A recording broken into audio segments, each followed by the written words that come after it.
You know that moment when your paycheck hits your account. For about 15 glorious seconds, you feel like a millionaire. But right after that, your brain starts spending it before you've even opened your banking app. Suddenly, you're imagining the new phone you deserve, that fancy dinner you've been craving, or those sneakers sitting in your online cart since last week. It happens fast, and it happens to almost everyone. But what if I told you that those same 15 seconds could decide whether you stay broke or actually start building real wealth? Hey, I'm Young, and for years I've been teaching people what to do in those first few seconds after payday that completely transforms their financial lives.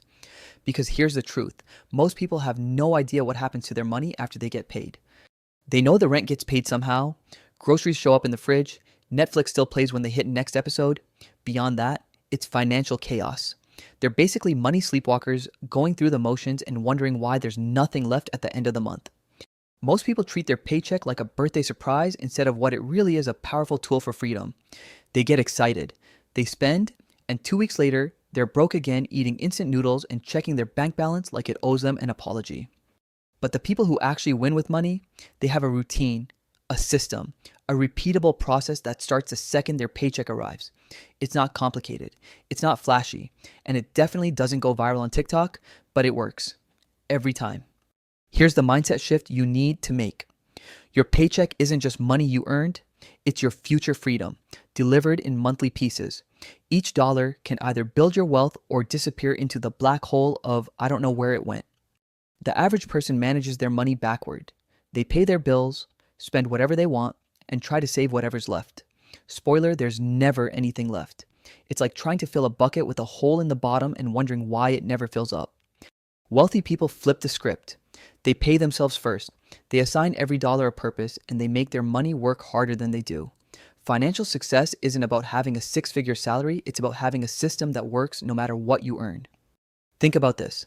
Someone making $50,000 a year who saves and invests just 10% of it will be far better off than someone earning $100,000 who spends it all.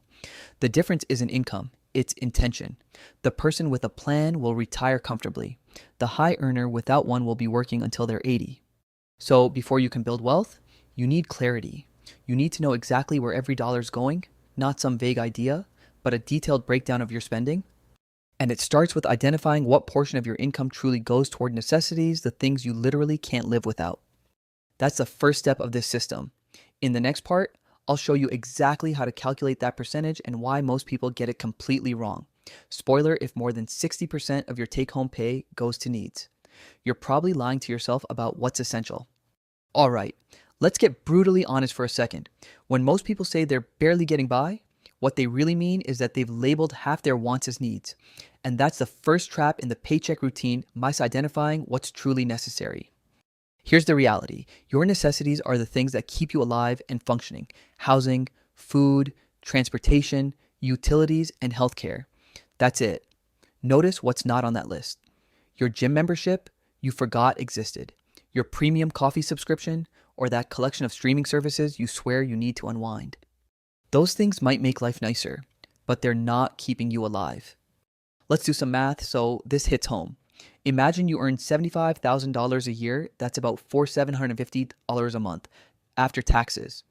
If your rent is $1,800, your car payment is $400, and you spend around $500 on groceries, you're sitting at $2,700 a month in core expenses.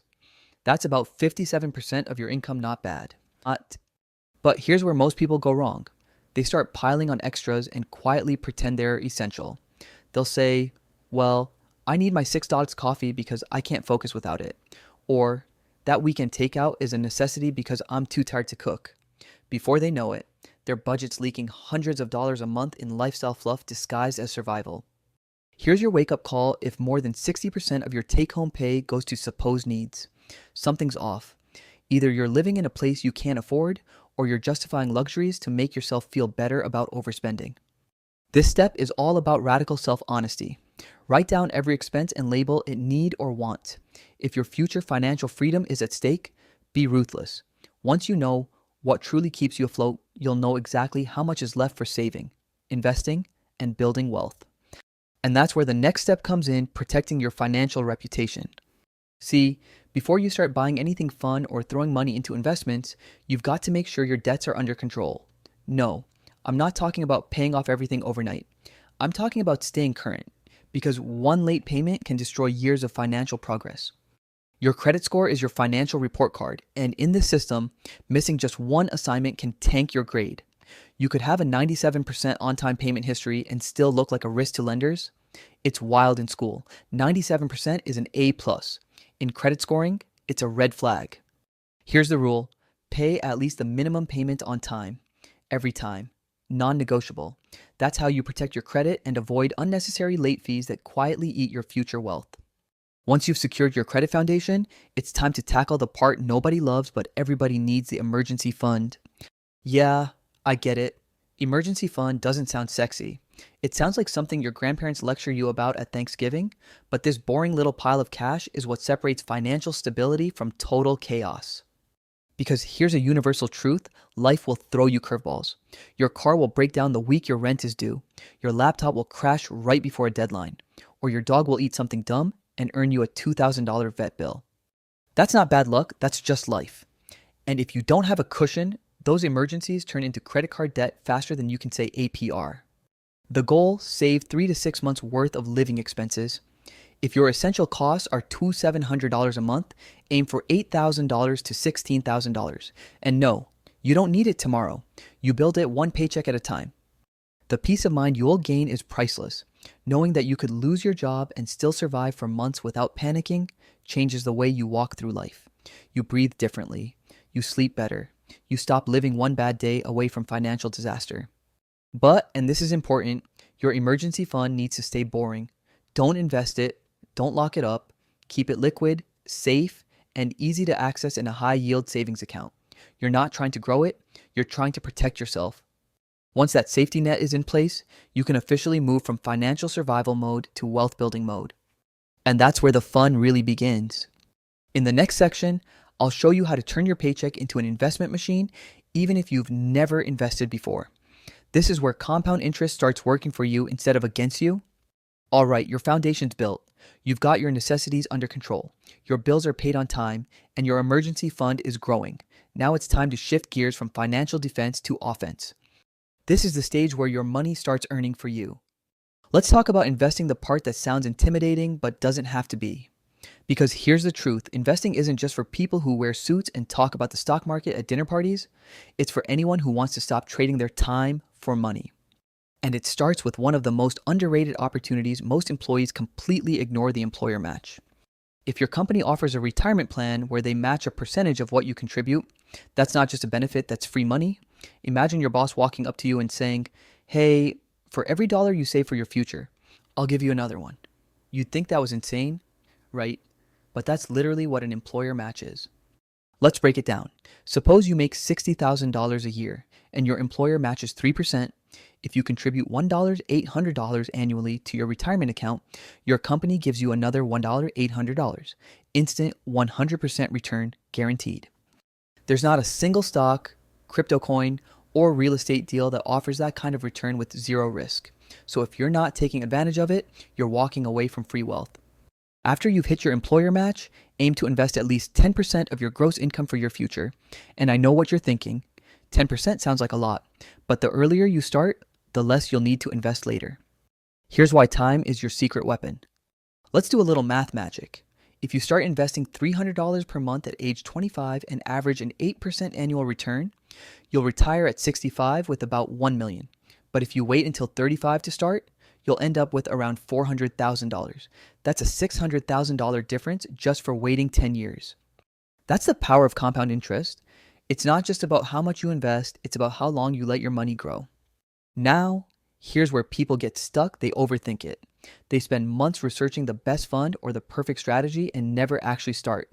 But listen, you don't need to be Warren Buffett to invest successfully. For most people, a simple, diversified index fund that tracks the overall market is more than enough.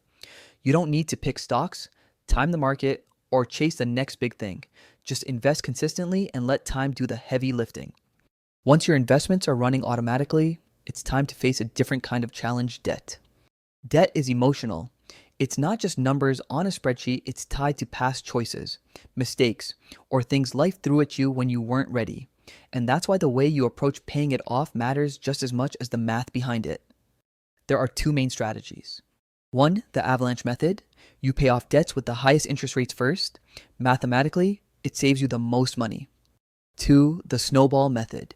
You pay off the smallest debts first, regardless of the rate. This one's about psychology. The motivation of seeing balances disappear keeps you going. I personally love the snowball method because it builds momentum. Every time you eliminate a small debt, it's like checking off a mental box that says you're winning. That energy pushes you through the harder parts. Here's the key. It doesn't matter which method you choose. What matters is that you stick with it. Don't bounce between strategies, and definitely don't ignore your debt hoping it magically disappears. Once your high interest or short-term debts are gone, you can redirect those payments straight into investments. That's how you create exponential growth, turning old financial stress into future freedom. And when you're ready to take your investing beyond employer plans, consider a Roth retirement account. It's one of the most powerful tools in the game. You pay taxes on your contributions now, but your gains grow completely tax-free. When you retire, every dollar you withdraw is yours, no taxes, no surprises. It's like planting a tree today and keeping all the fruit for the rest of your life. But none of this saving, investing, debt payoff means anything without one final, crucial step. And that step is the difference between people who talk about building wealth and people who actually do it. We'll cover that in the final part, where I'll show you how to automate your entire money system so it works perfectly, even when you don't feel like managing it. All right, you've made it this far, and now it's time for the final, most important step. The step that separates people who dream about financial freedom from the ones who actually achieve it. It's not another budgeting hack. It's not a new app. It's something far simpler: automation. See, here's the truth about willpower. It's unreliable. You can wake up on Monday morning full of motivation, ready to crush your money goals, and by Thursday night, that same motivation is gone. You're tired, stressed, and suddenly "I'll move money to savings next week" starts to sound reasonable.